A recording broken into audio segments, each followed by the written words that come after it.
Last 2 points, Madam Chair, if you will bear with me. So, yung tagumpay ninyo, thus far, na nakakuha na kayo na mahigit 3% sa mahigit 200 distrito, hindi nyo po magagawa ito ng kayo lamang kung wala ang tulong o administrative support, advice ng mga kongresista. Malaking tulong po ang nagbibigay ng mga kongresista sa pag-identify kung saan kami kukuha ng mga signatures. At kung wala nga po yun, mahihirapan tulad ng mga nakaraang karanasan ninyo. Magagawa naman po pero medyo matatagalan. Hindi kasing bilis tulad ngayon. Hindi kasing bilis tulad ngayon. Sabi nyo magagawa naman, pero kung wala ang tulong ng kongresista, hindi kasing bilis tulad ngayon. Oo, mas mabilis kung may tulong ng kongresista kung pinpointing to us where to get the signatures. Ngayon, isang tanong na lamang po, yung 55 million na ginastos nyo para sa EDSA Puera Ad, saan po galing yun? Ako po ang nag-provide noon, binigay ko yung cash kay Mr. Greg Garcia. Yung aming PR, siya yung aming si Greg PR. pa gumawa nun? Oo. Saan po galing yung 55 million? Pera ko po yun.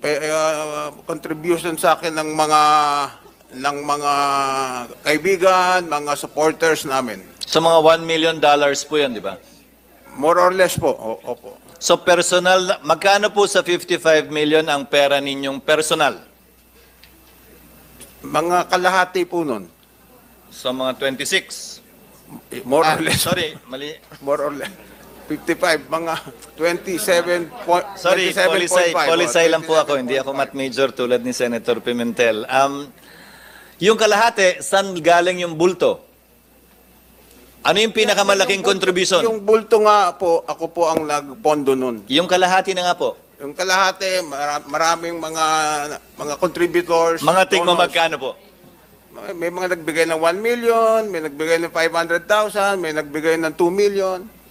Pwede niyo po bang banggitin kung sino yung mga nagbigay ng milyon? I don't recall right now. Pero pwede ninyong handa naman yung committee tanggapin pag nabigay ninyo yung record. Can my lawyer be the one to answer that? Who is your lawyer, by the way? Is Attorney Abisado who seems to be coaching you here as your counsel or as a resource person? Madam Chair, I really apologize. Please, because Mr. Noel Oñate has difficulty hearing. That's why I keep on repeating what the good Senator Escudero has been asking. Thank you, sir. I just really, Your Honor, I do not coach. I'm really sorry. So may we know that the million peso contributors, Anong gagawin? yung 1 million and above lang I po, have to ask them if I can give their names. Sige, dahil ang problema dyan, di ba may donors tax din dyan, Senator Cheese? yan yung math major, oh. Oh, di... Nagbayad ba sila ng donors tax? I can compute the amount because that's math. Pero ang tanong legal eh. No, There should be, my opinion, Madam Chair, there should be. Kindly inquire, sir, if they consent. 6% of. And we will also research if we can compel. The reason why perhaps the committee can compel disclosure is because, you know, public interest demands accountability and transparency. Hindi ito isang bagay na kinakahiya. Tulad nga ng sinabi ni Congressman Garbin kanina, noon pa niya paborito, noon pa niya gusto to. Chairman pa lang siya ng Constitution Amendments. And in fact, it's the first time that I see, I thought Congressman Garbin was one of your lawyers, but apparently he's one of the conveners. But it's the first time that I saw him. So, this matter of PI, if you really believe in it, it's not something that you should be ashamed or embarrassed about. The same is true with your donors. And on the part of the public, on our part, well, accountability and transparency dictate that we should know who are the people behind it. Let me give you some advice, Mr. Oñate, if you really believe in charter change. For me, I may be wrong. The main reason why PIRMA has failed in its past attempts, and probably even this one, is because people don't trust those who are supposedly behind it because they're always hiding behind someone else. So it's an opportunity for your donors as well to come out and be proud of that. I will not fault them for believing in something that I disagree with, for example. In fact, I will respect them for coming out in the open. Kumbaga, kung ayaw nilang lumabas, wala silang pinagkaiba dun sa mga nakatestigo kanina nakamasker at nakashades. Hindi naman po siguro ganun yun. Wala naman silang inaakusan na krimen na ginawa. This is something I believe that they should stand up and be counted for. Thank you, Madam Chair. Thank you, Mr. Oñate. I hope you will talk to your donors. The bulk of the money came from me. So, Yes, I we think- take note of that, the sir. bulk of the money came from me. Thank you. Madam Chair, for the record, on the responses of the resource persons to Senchi's brief manifestation, Yes, if salamat. Senator Cheese is done. Agyamanak, Thank you, agyamanak, Senator Madam Risa. Chair. I think narinig po nating lahat yung mga sagot ng ating mga resource persons mula sa pirma, Attorney Garbin kay Senchis, punong-puno ng pagkalito at saka disagreement. And I will ask questions on that later, but I wish to note that this confusion, this disagreement is brought about precisely because there's no sufficient enabling law for people's initiative. Only Congress can provide the rules. And as of today, we have not yet, Madam Chair, for the record. Again, Madam. Madam Chair, can I answer? Being one of the petitioner of this. I'm sorry, I think we have many resource persons led by Justice Carpio, Justice Ascuna, and the rest who will respond to that query later on. May I proceed with Yeah, Mr. Madam Oñate? Chair. Yes, Senator. At any rate, pwede naman mag-position paper or Yes, memorandum sila, we Attorney will Garbin, welcome on your that issue. position paper, alright. Attorney Garbin. Madam Chair, just on the point of- just not be This recognized. is a matter of debate, and we simply sige lang. have no time at this hearing. There's a developing consensus over here, Madam Chair, that we can compel our resource person, Mr. Oñate, to divulge the names of his donors. 12:30 p.m. pa lang naman, hindi pa naman tayo patapos. He can call his office to get the names. The names must be divulged to this committee this afternoon before we end. Dapat ganun. Oh. Kasi tama, narinig namin yung kay Senator Cheese, and I hope Mr. Oñate agrees with Senator Cheese. Public, ganun to eh. Public issues. Public issues, wag mahiya yung nag-donate.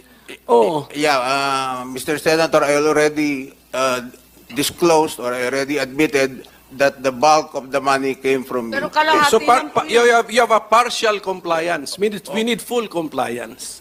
So, So, yung mga ibang amount naman, maliliit na. di bali po, ako na po magsusuma total doon sa sige po.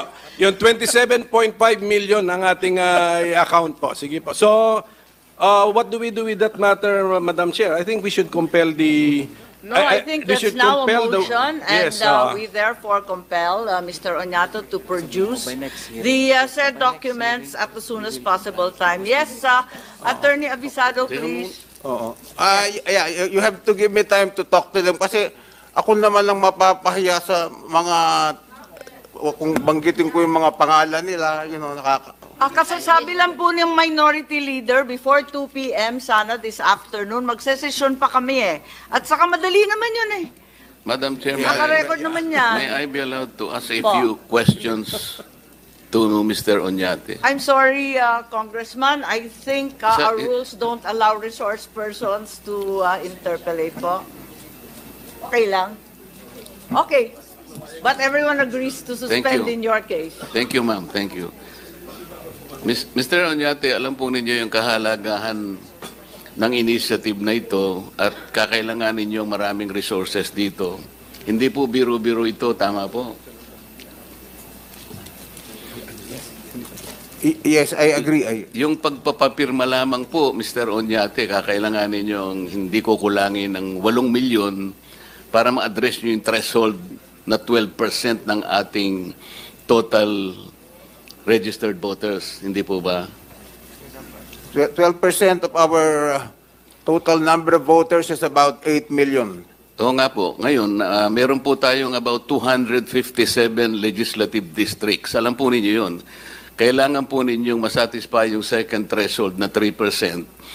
Kaya napilitan kayo, ayaw nyo man siguro, na magpatulong na kayo sa mga representatives ng kani-kanyang distrito. Tama po ba yun? Yes, that's correct.